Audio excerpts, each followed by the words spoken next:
जय श्रीराम क्षेत्रज्ञाय नमः श्री श्रीनिवासं श्रीवेंकटेशं मनसा स्मरामि. ஜெய் ஸ்ரீராம் க்ஷேத்ரஜ்ஞாய நமக அப்படிங்கிற இந்த திருநாமத்தை பற்றி இந்த பதிவில் பார்க்கலாமா? வாங்கோ.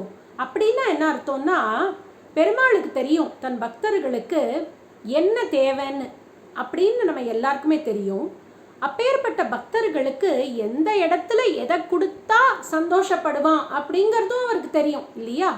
அதே மாதிரி இடமறிந்து நமக்கு அனுகிரகம் பண்ணுறவர் பெருமாள். அந்த ஆனந்தம் அவருக்கு தெரியும். எந்த மாதிரி ஆனந்தம் நமக்கு கிடைக்கும், பெஸ்ட்டான ஆனந்தம், பேரானந்தம்னு சொல்வோம் ஒன்றும், அந்த பேரானந்தம் எங்கே கிடைக்கும்னு அவருக்கு தெரியும். அதுக்கு ஏற்ற மாதிரி இடமறிந்து நமக்கு அனுகிரகம் பண்ணுறவர் தான் நம்மளுடைய திருவேங்கடமுடையான்.